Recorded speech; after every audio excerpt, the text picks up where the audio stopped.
7 பேர் இருக்கலாம் வண்டிகளை நம்ம எல்லாம் இருக்கு 69 லட்சத்துக்கு.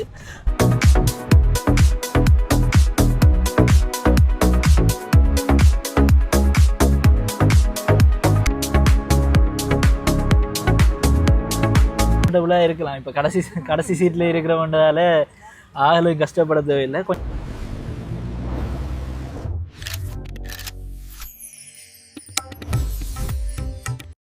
ஹாய், எல்லாருக்கும் வணக்கம். Welcome back to Sharan vlogs. இப்போ நான் எங்கே நிற்கிறேன்னு சொல்லி பார்த்தீங்கன்னா டவுனுக்குள்ள காகில் ஸ்கொயரில் நிற்கிறேன். டவுனுக்கு ஒரு அலுவலாக வந்தேன்னா அந்த நேரத்தில் கொஞ்சம் மழை துணிக்க ஒழிக்கிட்டுது. அப்போ காகில் ஸ்கொயரில் பார்க் பண்ணி போட்டு நிற்கிறேன். நிற்கிறதுல தான் இங்கே பார்த்தா இந்த நிசான் காரில் புதுசாக 2 கார் லான்ச் பண்ணுறாங்க. இப்போ வந்தது வேறு அலுவலில் இங்கே பார்த்தீங்கன்னா ஷோட்ஸோட வந்து நிற்கிறேன். இங்கே மழை பெய்யறதால வந்த இடத்துல ஓகே ஒரு கார் லான்ச் பண்ணி கொண்டிருக்கிறேன். அப்போ அங்கே போய் விசாரிச்சு பார்த்து நான் வீடியோ எடுக்கலாமான்ட்டு ஓமன்ட்டு சொல்லிக்கிறேன். ஓகே, அவையிட்ட போயிட்டு என்ன கார் அது என்ன விலை தெரிஞ்சுள்ளோம். விலை சொன்னவே 69 லட்சத்துலேருந்து தொடங்குதான். 7 பேர் இருக்கக்கூடிய கார். அது இந்தியாவிலேருந்து இறக்குமதி செஞ்சிருக்கீங்கன்னா 7 பேர் இருக்கலாம் வண்டிகளை நம்ம எல்லாம் இருக்கு 69 லட்சத்துக்கு. இப்போ நாங்கள் போய் பார்ப்போம் கார் என்ன மாடல் என்னெல்லாம் இருக்கு. இப்போ 2 விதமாக வச்சிருக்கணும். அதில் ஒன்று வந்து 81 லட்சம், மற்றது 69 லட்சம். அதில் என்னென்ன வித்தியாசங்கள் இருக்கு, கார் எப்படி இருக்கு எல்லாத்தையுமே போய் பார்த்து தெரிஞ்சுள்ளோம். அதே மாதிரி அவைட்டையும் கேட்போம். இப்போ லீசிங் வசதிகள் இந்த மாதிரி மற்றது ரெடி கேஷ்ல எடுக்கிற என்ன அந்த ப்ரொசீஜர் அதிலையும் கேட்டு தெரிஞ்சுடுவோம். வாங்க போவோம். இப்போ 5 வருஷத்துக்கு பிறகு போன வருஷத்துலேருந்து இந்த கார்கள் பைக்குகள் எல்லாம் இறக்குமதி ஆரம்பமானது. இப்போ வந்ததுக்குள்ளேயே பார்த்தீங்கன்னா எல்லாம் விலை கூட தானே. இப்போ இதோட இன்னும் கொஞ்ச நாளில் திரும்ப விலை கூட போகுது இந்த மாதிரி சொல்லி கொண்டிருக்கணும். அதுக்குள்ள கார்கள் வாங்க போறீங்கன்னா வெள்ளனை வாங்குறது நல்லா. இதுதான் அந்த கார், நிசான் கிரவைட்.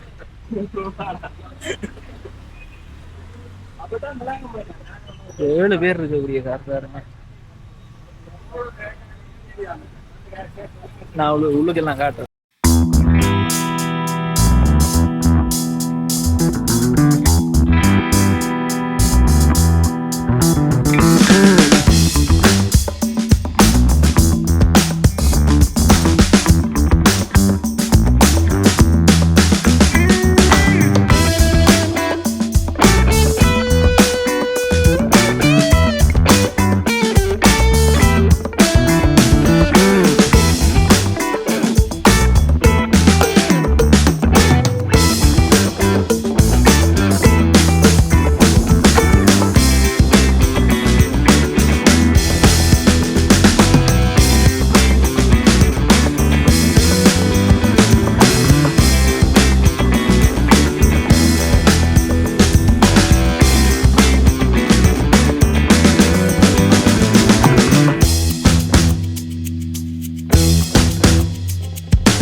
நேற்று வெள்ளிக்கிழமை பார்த்தீங்கன்னா நல்ல மழை ஒன்று அடித்தது.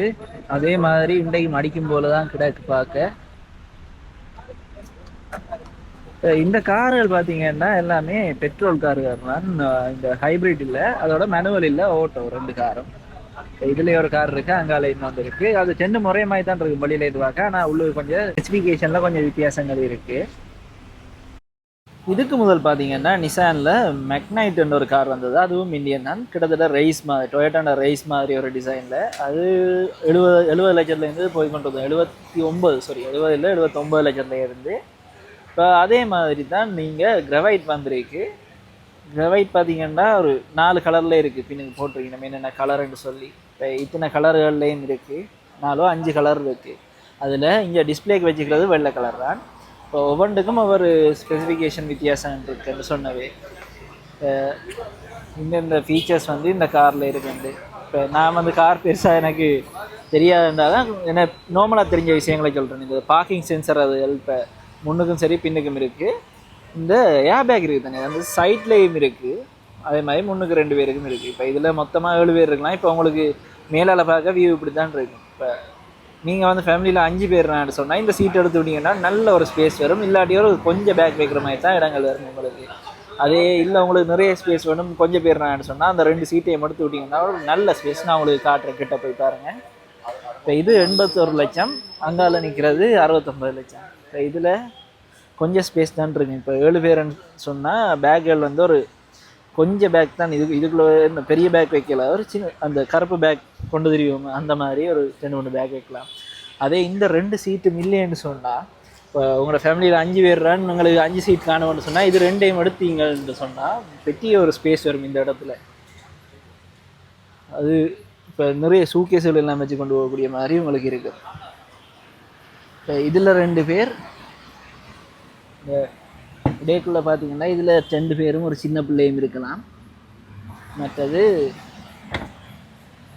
முன்னுக்கு 2 பேர், மொத்தமாக 7 பேர் இருக்கக்கூடிய ஒரு கார் தான். 7 பேர் இருக்கக்கூடிய இந்த கார் வந்து 81 லட்சம். இதே மாதிரி இருக்கிற அந்த கார் இதே செட்டப்பில் தான், அது 69 லட்சம். இந்த விலைக்கு பரவாயில்லை. இப்போ நான் பார்த்த கார்களுக்குள்ள விலை வந்து இது ஓகேன்னு தான் நான் சொல்லுவேன். ஏன்னா இப்போ வெகனாரதுல பாருங்க, அது ஒரு விலை வந்து 5 பேரான இதில் இருக்கலாம். பின் ஸ்பேஸ் வந்து ஓரளவு குறிப்பிட்ட அளவு இருக்குது. இப்போ இதில் ஸ்பேஸ் எல்லாம் அந்த சீட் 2டையும் எடுத்தோம்னு சொன்னால் 5 பேரோட நல்ல ஸ்பேஸோட போய் வரலாம். இப்போ வேகனார் எடுத்தோம்னு சொன்னால் அது இப்போ 1 கோடி வரைக்கும் போகுது, 80 லட்சத்துலேருந்து 1 கோடி வரைக்கும் போகுது, ஒவ்வொரு கஸ்டமைசேஷனை பொறுத்து. அதே மாதிரி இதில் 2 வேரியன்ட் தான் இருக்குது. ஒன்று கொஞ்சம் ஃபீச்சர்ஸ் வித்தியாசத்தில் 69 லட்சம் 69 லட்சத்துக்கு வேண்டி நீங்கள் 2 சீட்டையும் எடுத்து விட்டிங்கன்னா நல்ல ஸ்பேஸோட, அதே மாதிரி 5 பேர் போய் வரக்கூடிய மாதிரியும் இருக்கும் உங்களுக்கு. அது 69 லட்சம். அங்கே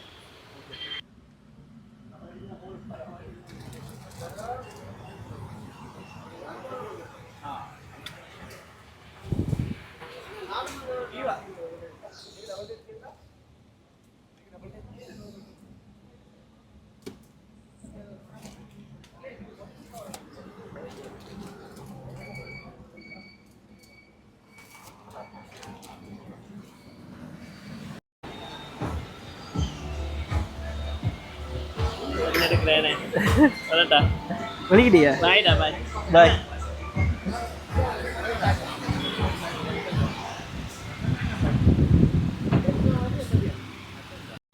இப்போ பார்த்தீங்கன்னா இனித்தான் கார் வாங்க போகிறீங்கன்னா ஒரு இன்னொரு அதிர்ச்சி காத்து கொண்டிருக்கு. என்னென்னா இந்தியாவிலேருந்து திரும்ப இம்போர்ட் டேக்ஸுக்கு 50% திரும்ப கூட்டியிருக்கிறாங்க. அப்போ போக இன்னும் விலை கூடும். இப்போ இருக்கிற ஸ்டாக் மட்டும்தான் இந்த விலைக்கு போகுது. இனி அடுத்த ஸ்டாக் விலைகளெல்லாம் விலை கூடிடும். இப்போ வாங்க போகிறீங்கன்னு சொன்னால் நீங்கள் இவன்ட்ட புக்கிங் பண்ணிக்கொள்ளலாம். நான் அந்த இவன் ஃபோன் நம்பரும் கீழே போடுறேன். இப்போ இருக்கிற ஸ்டாக் வரைக்கும் நீங்கள் ஃபுல்லாக புக் பண்ணிக்கொள்ளலாம். கார் உள்ளுக்கு பார்த்தீங்கன்னா நல்ல ஸ்பேஸாக தான் இருக்குது. இங்கே நல்ல ஸ்பேஸாக இருக்குது. காரில் இருக்கிற இடங்கள் எல்லாம் நல்லா இருக்குது. சீட்டும் ஓகே, கம்ஃபர்டபுளாக தான் இருக்குது. என்னடா சரிஞ்சிருக்குன்னு யோசிக்காதீங்க, சீட்டில் வச்சுருக்கிறேன். சீட்டும் கம்ஃபர்டபுளாக தான் இருக்குது. இப்போ முன்னுக்கு இழுத்து விட்டு இப்போ சீட் இறக்கும் தானே, நீ ஓட வலிக்கிறீங்களா சீட்டை முன்னுக்கு இறக்கி போட்டு தான் ஓடுவோம். இப்போ அப்பேக்குள்ள கொஞ்சம் வடிவாக இருக்குது. இங்கே கணக்கான சைஸ், ஸ்பேஸ் நல்லா இருக்குது. முன் சீட்டும் இந்த பின் சீட்டுக்கும் கொஞ்சம் ஸ்பேஸ் நல்லா இருக்கும்னு நான் நினைக்கிறேன். பின்னுக்கு போயிருந்து பார்ப்போம். இப்போ ஓகே, முன்னுக்கு நல்ல கால் நீட்டுற ஸ்பேஸ் நல்லா இருக்குது. இப்போ பின்னுக்கும் என்ன மாதிரி இருக்குன்னு தெரியணும் தானே எங்களுக்கு, அதுதான் முக்கியம். கடைசி செட் எனக்கு தெரியலை என்ன மாதிரி வருமெண்டு, ஆனால் செகண்ட் ரோ ஓகேயா வரும் என்று நம்புகிறேன். ஓகே, இப்போ நாங்கள் செகண்ட் ரோவில் இருந்து பார்ப்போம்.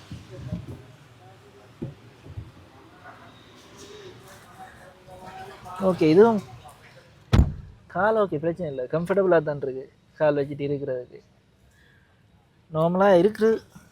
இப்போ சீட்டின ஸ்பேஸும் சரி, கால் வைக்கிற இடமும் சரி. இப்போ சிலதுகள் வந்து முன்னுக்கு இறக்குறது கொஞ்சம் கஷ்டமாக இருக்குது. இப்போ இந்த சீட்டு என்ன நல்ல வேண்டா டிரைவர் முன்னுக்கு இறக்கிடுவாரானே சீட்டை, அப்போ இன்னும் கொஞ்சம் ஸ்பேஸ் வரும். நாங்கள் இங்கே இல்லை, மற்ற பக்கம் இருக்கிற சீட்டை இருக்க செக் பண்ணி பார்ப்போம். இந்த டிரைவர்ன்ற சீட்டை எப்படியோ இறக்கப்பட்டு கொண்டு இருக்கும். இதுவும் ஓகே, கால் வைக்கக்கூடிய மாதிரி இருக்குது. பின்னுக்கு என்ன மாதிரின்றதை ஒருக்கா செக் பண்ணணும்.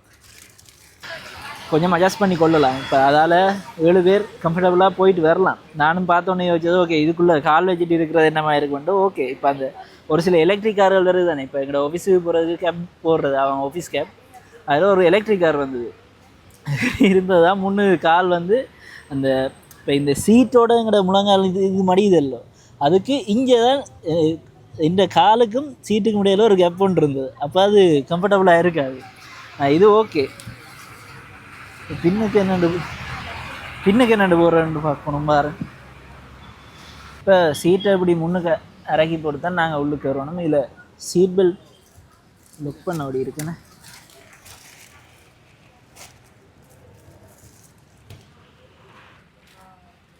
ஓகே, இப்போ லாஸ்ட் சீட்டுக்கு வந்தாச்சு. இப்போ முன்னுக்கு இருக்கிற சீட்டு நாங்கள் நேராக நிமித்தி விட்டுட்டு கொஞ்சம் பின்னுக்கு இழுக்கலாம்.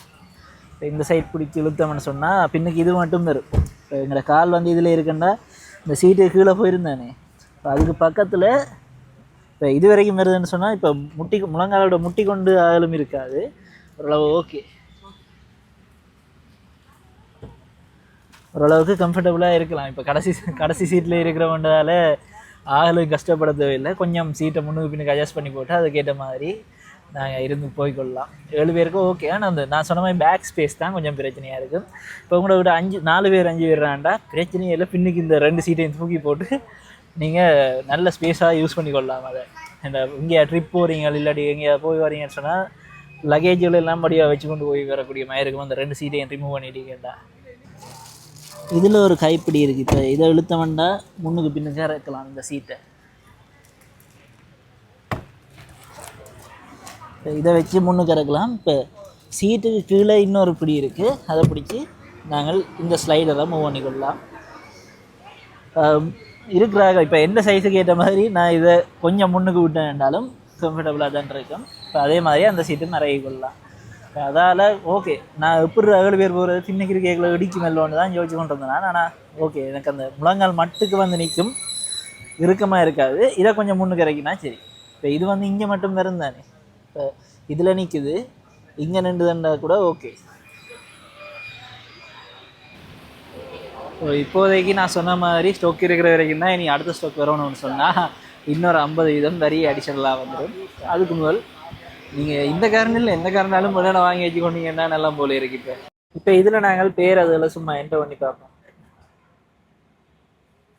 இதில் காரண டீட்டெயில்ஸ் வந்து வேறு.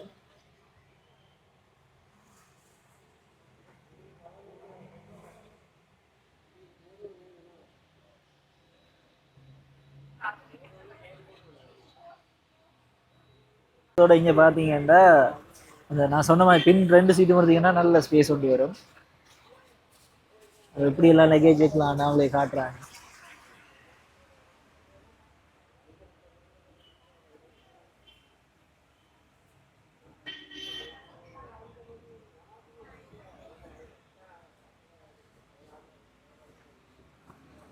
சீட்டுகளையும் மடிச்சு போட்டு லக்கேஜ் போடலாம், இல்லாட்டி சீட்டை நீங்கள் ரிமூவ் பண்ணி போட்டும் போடலாம். அடுத்து என்னென்ன வருதுன்னு பார்ப்போம்.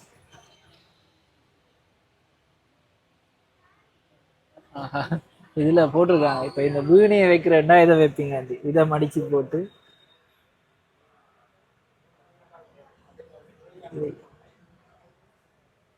என்ன செய்யறேன்னு தெரியல.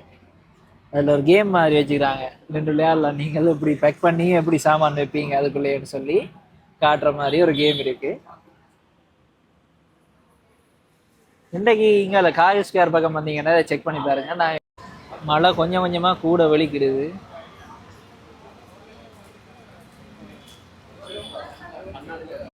இப்போ இந்த கார்கள் பார்த்தீங்கன்னு சொன்னால் 5 லட்சம் ரூபா காட்டி நீங்கள் ப்ரீ புக் பண்ணிக்கொள்ளலாம். அதோட அங்கால லீசிங்குக்கு வந்து கவர்மெண்ட் ரூல்ஸ் படி 50 லட்சம் வரைக்கும் தான் லீசிங் போடலாம். அப்போ 50 லட்சத்துக்கு லீசிங் போட்டு மிச்ச காசை நீங்கள் டவுன் பேமெண்ட்டாக கட்டலாம். இல்லாட்டி 20 லட்சம் டவுன் பேமெண்ட் கட்டி போட்டு மிச்சத்தை லீஸ் போட்டுக்கொள்வது அவங்க சஜஸ்ட் பண்ணுறது அப்படி தான். 20 லட்சம் டவுன் பேமெண்ட் பண்ணிவிட்டு முதல்ல 5 லட்சம் வந்து ப்ரீ புக்கிங்கு கொடுப்பீங்க. அடுத்து 20 லட்சம் வந்து டவுன் பேமெண்ட்டாக கொடுப்பீங்க. இப்போ 69 லட்சம் வந்தால் 25 போயிட்டுனா மிச்சம் 44 லட்சம் வரும். மினிமம் அந்த 50 லட்சம்ன்ற கேட்டகரிக்குள்ளே அது வந்துடும். அதை இப்போ நீங்கள் ஈஸியாக லீஸ் போட்டுக்கொள்ளக்கூடிய மாதிரி இருக்குது. ஓகே, இந்த வீடியோ உங்களுக்கு ஏதோ ஒரு வகையில் பிடிச்சிருக்கும், பயனுள்ளதாக எடுத்துருக்கு வேண்டாம். இனி அடுத்த வீடியோவில் உங்களை சந்திக்கிறேன். நன்றி, வணக்கம்.